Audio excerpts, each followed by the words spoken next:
So you're going to need yarn, your required hook size for the particular yarn you're using, and of course your tape measure. Now step 1, we're working in a repetitive motion of half doubles and slip stitches, and the pattern is called almond ridges. Now make your slip knot.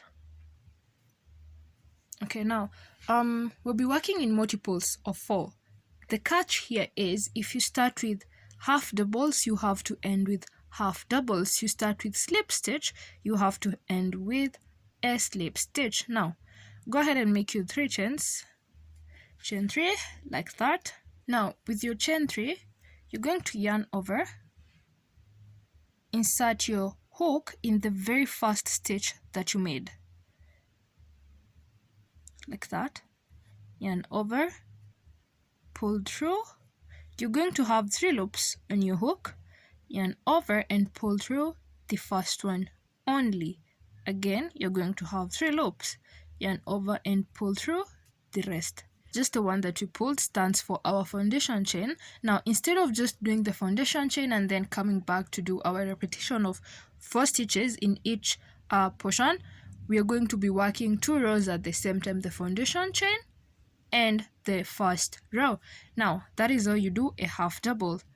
Again, yarn over. After that, you're going to twist your work. You'll see that you have some 2 loops on the side, and that is where you're going to insert your hook in both loops, like that. Yarn over, pull through. Again, let's make our foundation chain. Yarn over and pull through the first one, and then yarn over and pull through the rest to make your half double. Now make 4 of those, and then I'll need you to transition in a slip stitch. Okay, I have my 4 half doubles. Now, like I said, we're working in a repetition of 4 stitches. We have 4 half doubles, which means the next one we're going to do 4 slip stitches. Now for slip stitch, you're not going to be yarning over first. You're just going to turn your work. You'll see those 2 loops at the side. Insert your hook, and then yarn over and pull through. Now let's make our foundation chain. Yarn over and pull through just the first one, and then just pull through the next one. Remember, in a slip stitch we yarn over and pull through everything. Now again, twist your work. In the next 2 loops that you can see, that is where you're going to insert your hook, like that. Yarn over, make your foundation chain by yarning over and pulling through that first one, and then pulling through again because it's a slip stitch. Twist your work, 2 loops on the side, yarn over, pull through. Yarn over, pull through the first one, and that is your foundation chain, and then pull through the next. Now make 4 of those, and then make the next 4 half doubles, and then 4 slip stitches. Just a reminder, when you're doing your half double, you're yarning over first, then twisting your work. You see those 2 loops, and then that is where you're going to insert your hook, and then yarn over, pull through. Now you yarn over and pull through the first one to make your foundation chain, and then you'll see you have 3 more loops on your hook. Yarn over and pull through those 3. Now in a slip stitch, you're not yarning over, you're just inserting your hook and pulling through everything. Now go ahead and make a length that you need, keeping in mind that we're going to be adding a seam line of the laced seam line and a waist, which my waist I ended up doing 2.5 inches, and my hemline I only did 1 inch. Now keep those measurements in mind. Remember, involve your tape measure. Now go ahead and do that. Remember, like the catch here is, with this method you don't really need to count your foundation chains. You just need to continue doing until you have the length that you need. And then once you realize you have that length, go back and confirm which stitch you started with. If you started with a half double, then ensure that at the end you're ending with a half double. If you started with a slip stitch, then ensure that the last 4 stitches are a slip stitch. That is the only catch here, because using this method we've simplified it. Instead of having to count chains, I find that really hard to do. So now go ahead, make that length, and I'll meet you right back. let us assume that this is the length that I need. As you can see, I have ended mine with half doubles because I started with a half doubles. Now we're going to be working in back loops only. What you do is chain 2 because it's the half double row, and continue putting your half doubles in the next 4 stitches. 1, 2, 3, and 4. Now those are our first 4 half doubles, and then we have the next 4 slip stitches where you're going to continue putting your slip stitches, and then you put your 4 slip stitches, and then you put your 4 half doubles until you get to the end, and I will meet you here. Remember, back loops only. And by the way, this pattern is so pretty, you have no idea. As always, when you get to the end, you don't put in just the back loop, you're going to put in both loops to make our project firm. So the next catch here is, after every 2 rows, we're going to interchange how we started. And by 2 rows, I mean the first row that we made and the row that we've done coming back downwards. That makes 2 rows, right? Now, we were starting with half doubles here. Now, in the 3rd row, we are going to start with a slip stitch. We'll be alternating so that we can have that pattern, the almond pattern, you know, the almond shape. That is what we're going after. Now, after every 2 rows, you're going to interchange. And just to make sure that you don't forget, where you have this piece of thread where you have this one, when you get to this point and you see this thread, remember you're going to have to change. If you are doing a slip stitch, then start the next row with a half double. If you are doing a half double and you're on this side where you have this small piece of thread, then start with a slip stitch. Now, this was our half double row. What we do is we're going to start our next row with a slip stitch. Now chain 1 because it's a slip stitch row. Again, in our back loops, we're going to put slip stitches 4 in the next 4 stitches. As you can see, we are just alternating between half doubles and slip stitches, and then we'll be alternating after every 2 rows. You switch what you started with. Okay, I really hope you're understanding that. If not, pause the video and ask me a question. I always answer all of them. Now continue putting your half double slip stitch until you get to the length that you need. When I have my length, I'll meet you back so that we can talk about negative ease, because we do not want our skirt falling off our body. Now, I hope you guys have really understood. If not, again, ask me a question. Now, have fun making yours, and I hope you really enjoy and fall in love with the pattern. This particular pattern, like I did. Let's talk negative ease. Like I said, negative ease is when your outfit is smaller than the required size. Now, this is where you stretch your outfit, and I mean really stretch it. Like stretch it properly until it gets to your hip size. I am currently hip size 37, and I will have to stretch my outfit until I get to size 37. And when I find that I have the 37, then I'm going to stop. It does not matter whether I'll be at 19 inches, but if I can stretch it from 19 to 37, then that is where I'm going to stop. If I can stretch it from 25 to 37, then I'm going to stop at 25. Now, as you continue working on it, keep stretching, and as always, your tape measure is your closest friend when you're crocheting. And now let's attach these 2 pieces. When you get to the end here, and ensure that you end where you began, like where you are changing your stitches from one to the other, ensure that you end there and do not chain 1 or anything.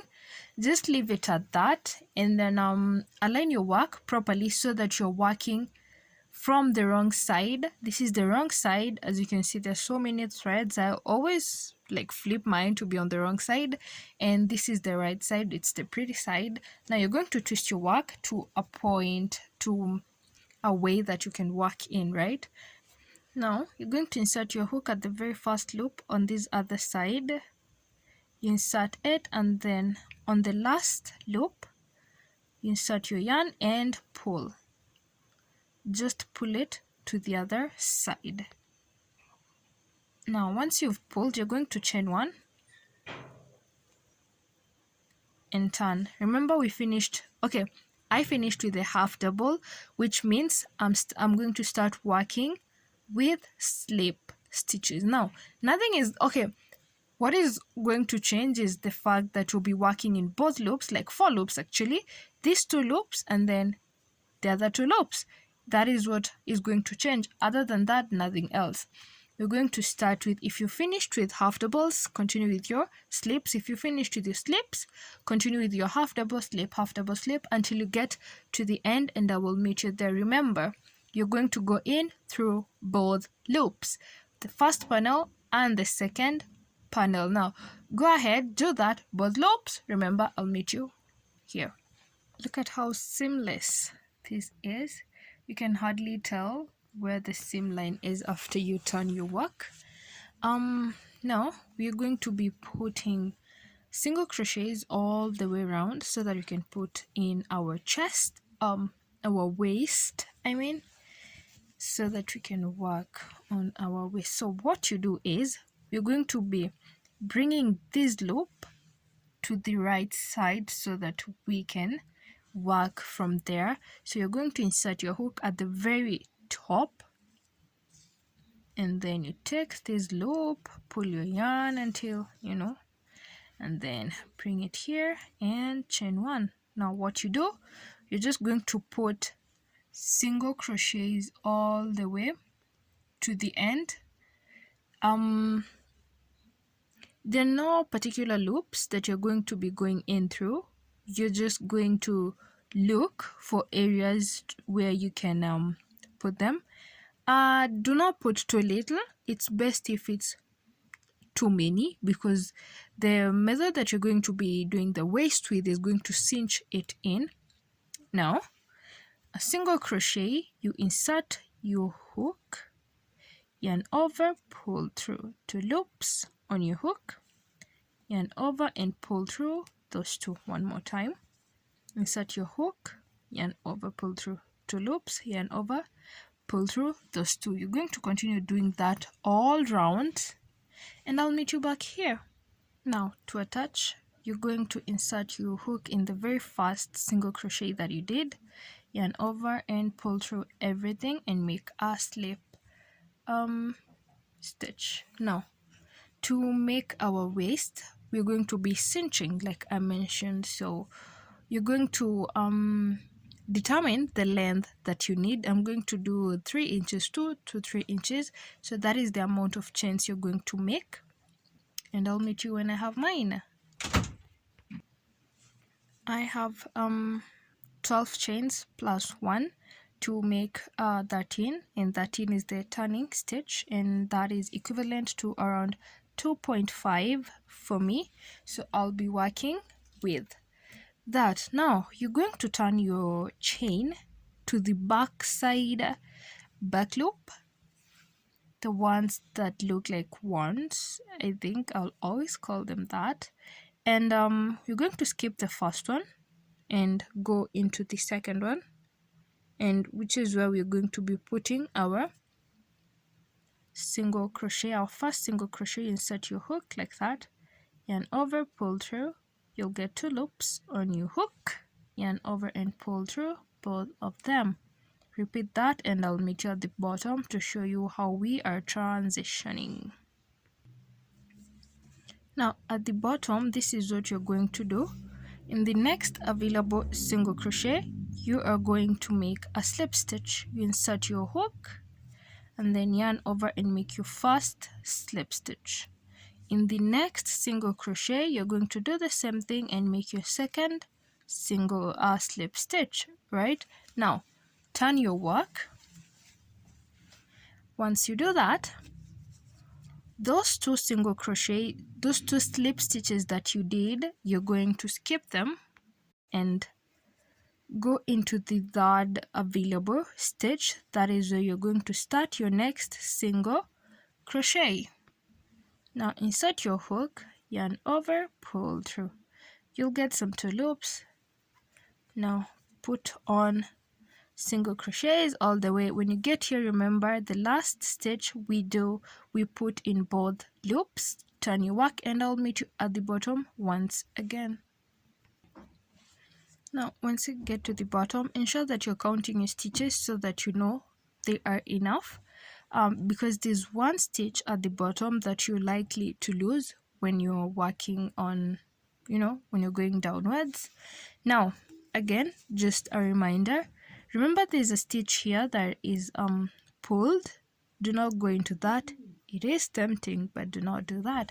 Now in the next stitch, the one that doesn't have anything in it, you're going to put your first slip stitch, not single crochet, a slip stitch. You're going to go through everything, and then you're going to go in the next slip stitch, in the next single crochet, and make your slip stitch. Now turn your work.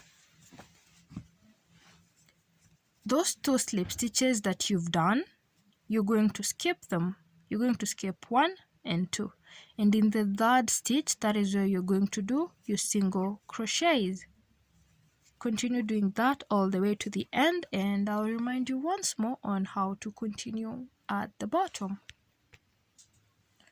Now at the bottom again, remember there's a stitch that has been pulled. Do not go in there.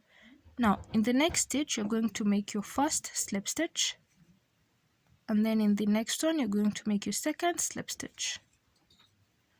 Turn your work and skip those 2 slip stitches that you've done and go directly to the third stitch, which is also the first single crochet or the last single crochet. Now you go in there and put your first single crochet and continue doing the same thing all the way around, and I'll meet you here to join in our waist line. Enjoy! When you get to the end of your waistline, we're going to do the same thing that we did when we were attaching our seam line for our main skirt portion. Now you're going to pull this one to the other side and then continue putting our single crochets in both loops like we were doing for our seam line. In our seam line, we ended up putting half doubles and slip stitches, so that is the same method you're going to use to attach this side, but now the only difference is you're going to be putting single crochets in both loops. Now go ahead and do that, and I will meet you when we're adding our hem line. Now let's work on the what are they called, on the list portion. So we're going to find the seam line where we did our seam, and this is where I did mine. Insert your hook, grab your yarn, and we're going to be attaching it like this. You're going to be making a slip knot or a chain 1, you chain 1, right, and then tighten it. Once it's tight, go ahead and chain 3 first. 1, 2, 3. Now because we're making it in a laced form, what we are going to be doing, we will be putting our laces in the joining part of our lace will be in the part that looks like a circle, the oval one. At the very tip, that is where we're going to put it. This tip, and then this tip, like that. Now we're going to chain 4 more. After the 3, you're going to chain 4. 1, 2, 3, 4. I chained a 4, not because that it's compulsory or anything, but it depends with your yarn. The amount of chains that don't cinch in too much and those that don't go out too much, that is the number you're going to do. Now once you've chained those 4, yarn over, insert your hook in that almost V-like circle-like point, yarn over, and do your double crochet. You yarn over, pull through that and that one, then pull through the next 2. Now chain 4 again. 1, 2, 3, 4. With your 4, we're going to look for the next potential circle, and when you get there, yarn over and do your double crochet like that. That is your double crochet. Then chain the next 4, yarn over in the next potential circle. This one, insert your hook and make your double crochet. Now you're going to keep repeating that for as long as you want your hemline to be, because I think this is the hemline. Yeah, as long as you want it to be. I ended up doing 3 rows, so continue doing that and I'll meet you back with the finished product. So I hope you've enjoyed the video. If you have, please give it a thumbs up and maybe don't forget to subscribe. It's actually free, and well, you could maybe leave me a comment of what you want to see next. Otherwise, have a lovely time ahead of you. Bye.